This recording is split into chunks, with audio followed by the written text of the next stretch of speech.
Shalom Obracha à tout le monde. Dans la paracha de Devarim,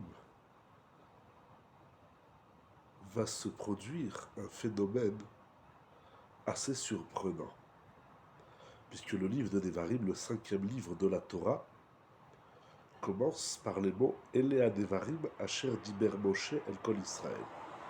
Voici les paroles dont Moshe a parlé à tout Israël. Elea Devarim. On a déjà l'impression que jusqu'ici Moshe Rabbeinu n'a jamais parlé. Voici les paroles. Moshe Rabbeinu, il a parlé jusqu'à maintenant. C'était pas un muet. Il a transmis la parole d'Hachem aux enfants d'Israël. Quand la Torah vient de nous préciser, voici les paroles de Moshe.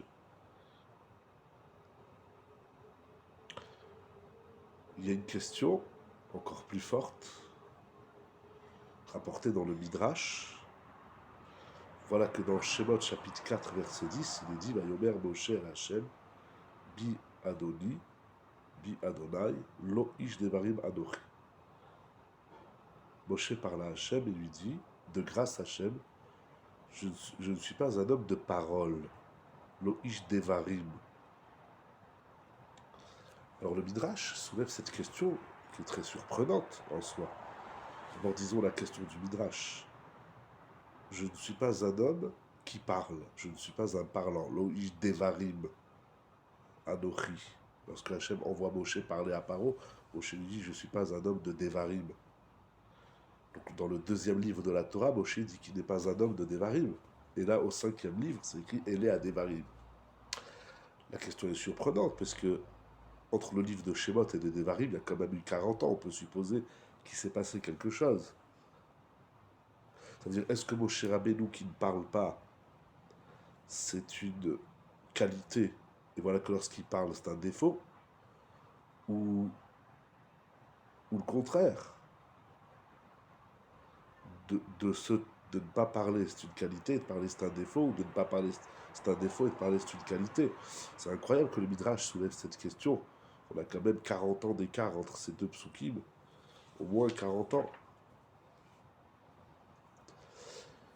On peut supposer plein de choses, qu'il y a des situations, des moments où Moshe ne parle pas, des moments où des situations où Moshe lui parle.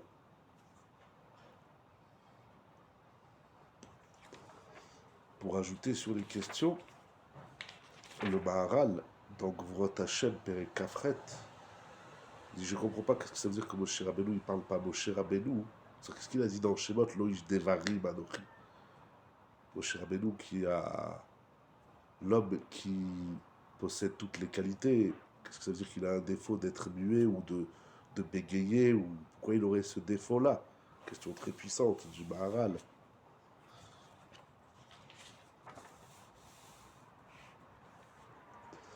Il y a plusieurs approches dans la grande question de la parole.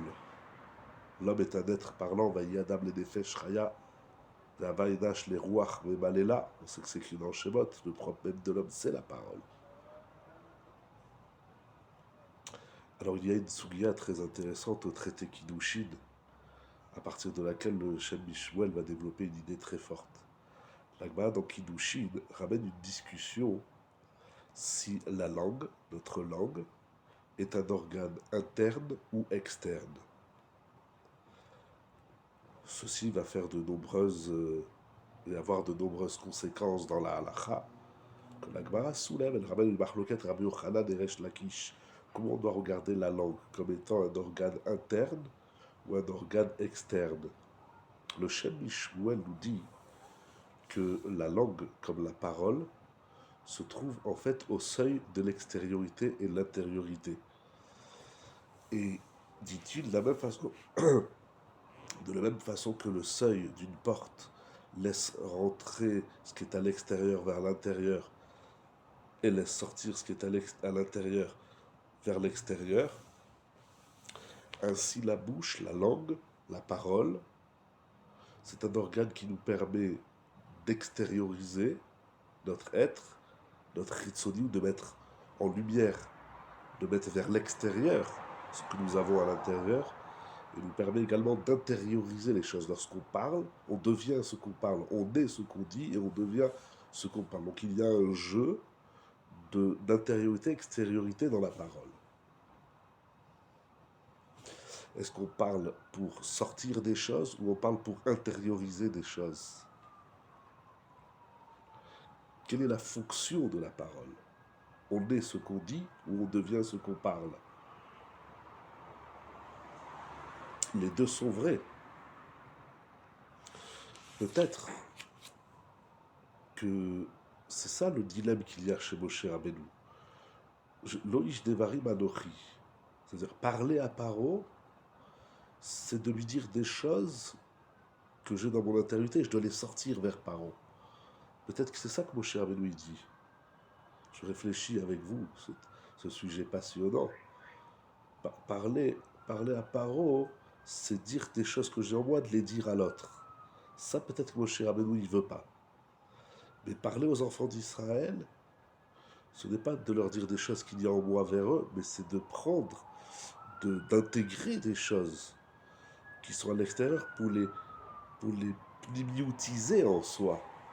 Parce que quand je parle pour dire quelque chose à l'autre, je lui vends mon produit, c'est commercial, où je veux évoluer à travers cette parole. C'est ça.